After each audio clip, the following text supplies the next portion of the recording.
voudrais ici parler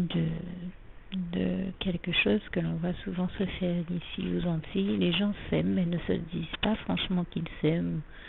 ou ne prennent peut-être que trop rarement le temps de se dire qu'ils s'aiment, ou tout le bien qu'ils pensent l'un de l'autre. Eh bien, moi, je tiens à rendre grâce et gloire à Dieu, à Jésus, à son Saint-Esprit, au Seigneur qui m'a appris à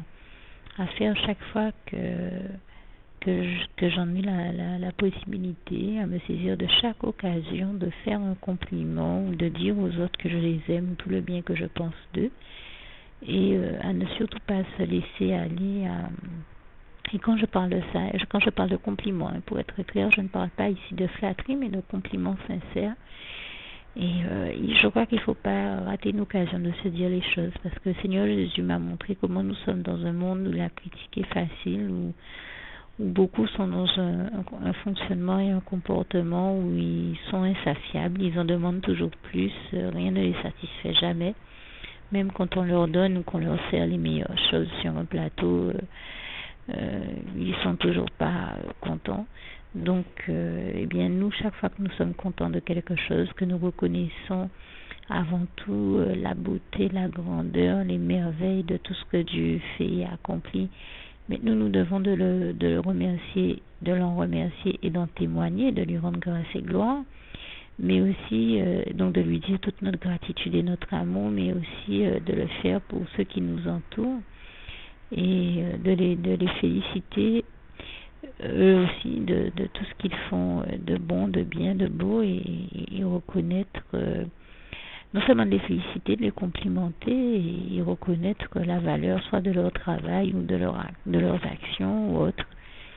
Et puis toujours prendre le temps de se dire qu'on s'aime ou qu'on s'estime les uns les autres, parce que tout comme le Seigneur Jésus nous invite à nous aimer les uns les autres en Jean 13 versets 34 à 35, parce qu'en réalité voilà, comme le Seigneur Jésus me l'a montré, si on sombre dans ce système où tout n'est que critique et où on passe son temps à reprocher des choses aux autres, et au lieu de reconnaître leurs qualités, on passe son temps à leur reprocher leurs défauts plutôt que de voir leurs qualités, à voir les choses négatives plutôt que de voir les choses positives, et bien on finit par être totalement aigri. Et c'est entre autres pourquoi il m'avait inspiré d'écrire ce panneau qui disait: ne laissez pas le diable faire de vous quelqu'un d'aigri, de négatif, de pessimiste et d'insatiable, mais laissez plutôt Dieu faire de vous quelqu'un d'optimiste, de positif, de gai, qui fait réagir et rebondir positivement aux bonnes choses de la vie. Enfin, en substance, même si c'était pas textuellement écrit comme ça, c'est l'idée de du message que véhiculaient ces panneaux. Et en l'occurrence, je rends grâce et gloire à Dieu là encore pour tous les bons messages qui m'ont inspiré de rédiger. Et donc je parle de cette réalité que nous voyons souvent se faire aux Antilles. Je ne suis pas la seule à la dénoncer. Ça fait des années que je parle de ça, et ça fait également des années que j'en parle à une de mes amies dans mon entourage, et même après plus de 20 ans d'amitié, elle était dans un comportement où il fallait deviner ses sentiments. Et quand on lui disait: mais c'est bizarre, quand tu aimes quelqu'un, tu lui dis jamais que tu l'aimes, ou tu es dans quelque chose où les gens sont des fois dans un déni ou une dénégation des choses positives ou de leurs vrais sentiments. Et c'était quelqu'un avec qui j'ai eu une amitié sincère pendant plus de 20 ans, mais qui a toujours été dans une attitude où elle avait du mal à dire les choses et à dire ses sentiments positifs. Et il n'y a que quand l'heure était grave que là je l'entendais dire des choses du genre: tu as toujours été une amie sincère pour moi, je te demande pardon pour toutes les fois où moi je ne l'ai pas été, tu es une amie que j'aime beaucoup. Ou le jour où je lui ai dit qu'il fallait qu'on fête nos 20 ans d'amitié, là elle s'est mise à pleurer. Elle m'a dit: mais on a déjà 20 ans d'amitié, mais tu me touches profondément, je les ai même pas vus passer. L'air de dire tellement c'était agréable d'avoir cette amitié avec toi.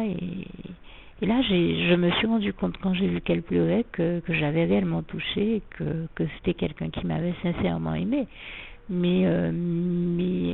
j'ai envie de dire en presque 20 ans, là où moi tout le temps j'hésite pas à dire mes émotions, mes sentiments positifs, mon amour et mon estime aux autres, eh bien je ne l'entendais jamais le faire. Il a fallu ce genre d'événement-là pour que je me rende compte. Et tout le temps, pendant ces 20 ans d'amitié, je lui disais,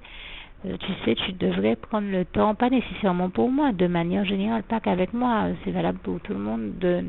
ne pas rater une occasion de dire aux autres que tu les estimes ou que tu les aimes, parce que malheureusement les choses de la vie sont déjà comme j'aime à le dire, c'est pas la vie qui est compliquée, la vie est belle, mais malheureusement le diable passe derrière, il salit tout ce qui touche, tout ce qui s'y passe, et il vient tout compliquer, et je lui disais, nos rapports humains sont déjà suffisamment compliqués, j'ai envie de dire, comme nous savons que le diable vient toujours les compliquer. Les choses sont déjà suffisamment compliquées comme ça pour que, au lieu que tu dises franchement à l'autre que tu l'estimes ou que tu l'aimes, tu le laisses dans une position où il doit s'imaginer ou interpréter ou déduire ou analyser que tu l'aimes juste parce que tu n'as pas envie de dire que tu aimes, ou que tu es dans ce truc où tu choisis de faire un déni de tes sentiments, n'estimant pas que c'est peut-être le plus important que de dire à l'autre que tu l'aimes. Le problème, c'est que comme je lui disais, le jour où il y a un problème, un binge, un clash, quelque chose entre vous, entre toi et l'autre, et que les choses ne seront pas claires, comme je disais, les choses sont déjà, l'ennemi complique suffisamment déjà les choses entre nos relations pour aller choisir de les compliquer au lieu de choisir de faire la bonne chose en les simplifiant et en disant son amour et son estime aux autres. Les choses sont déjà suffisamment compliquées pour que tu ne choisis pas d'avoir encore en plus un comportement, une attitude compliquée, ce qui ne vient justement rien arranger. Et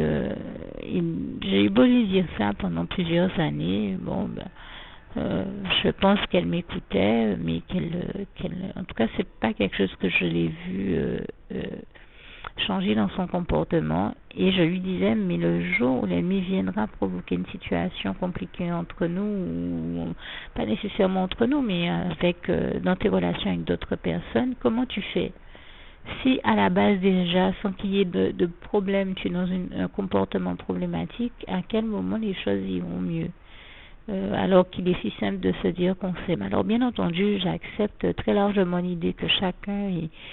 soit différent et sa manière d'exprimer ses sentiments, mais elle était dans quelque chose où elle laissait tellement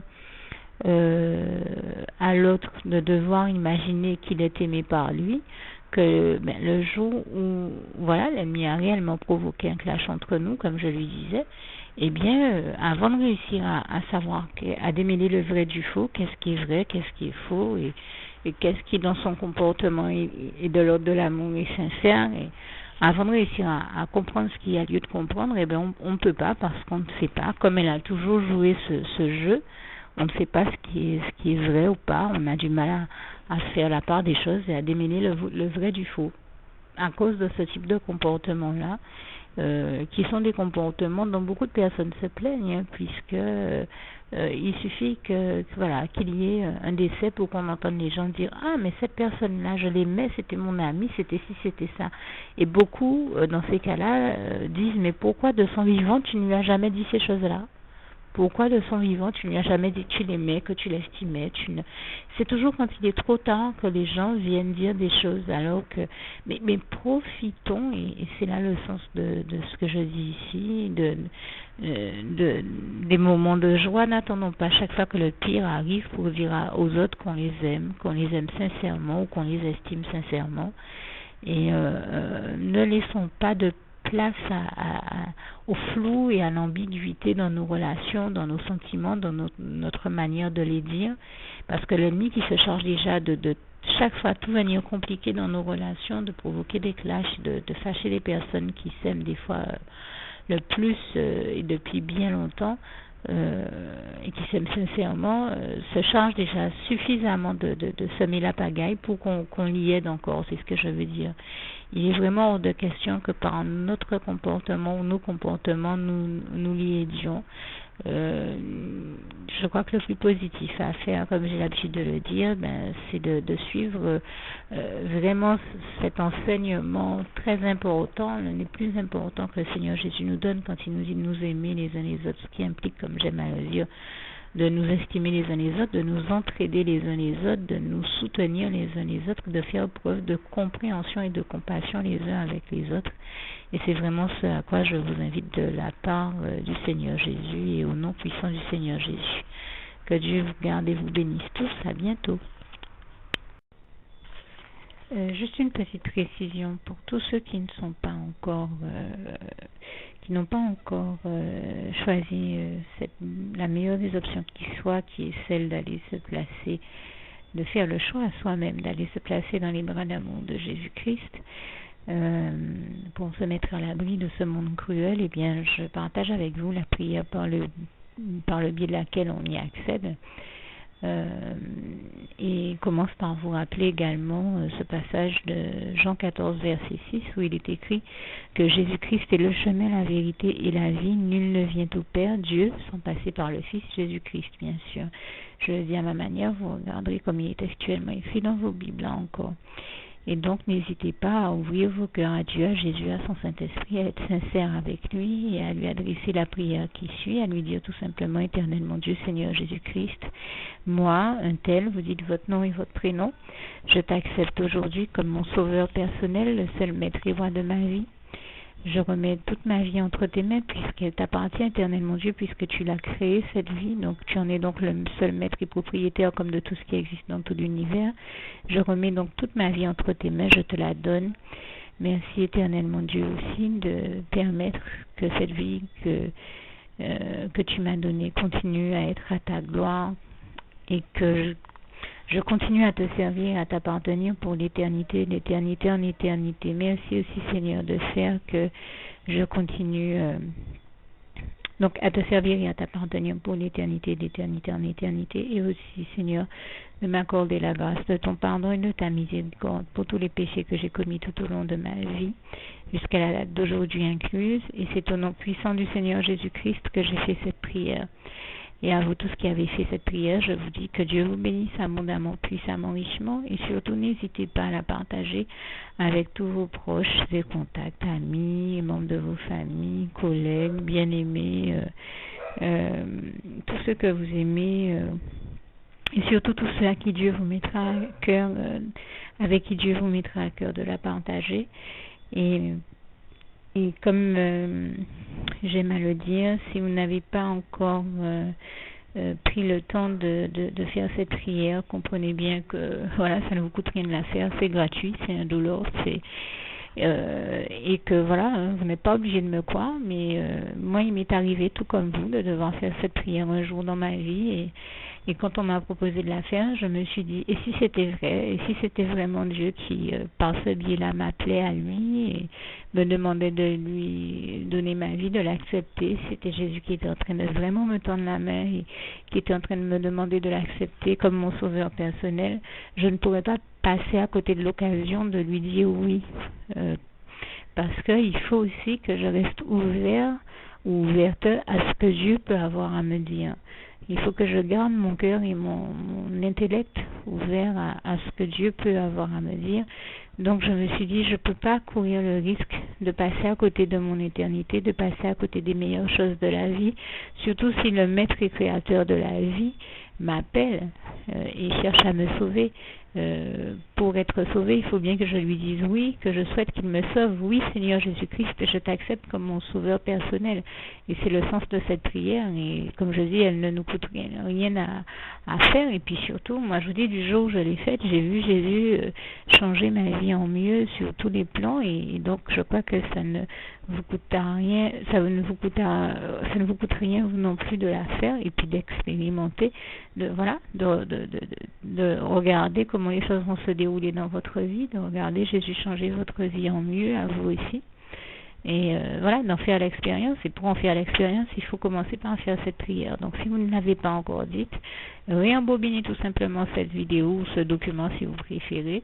Réécoutez-le et dites avec moi la prière que vous m'avez entendu mentionner. Et n'oubliez surtout jamais que tout est possible à celui qui croit en Dieu, en Jésus-Christ et en son Saint-Esprit, comme il est écrit en Marc 9, verset 23, et que tout est possible à Dieu, comme il est écrit en Marc 10, verset 27. Que Dieu vous bénisse donc et à bientôt.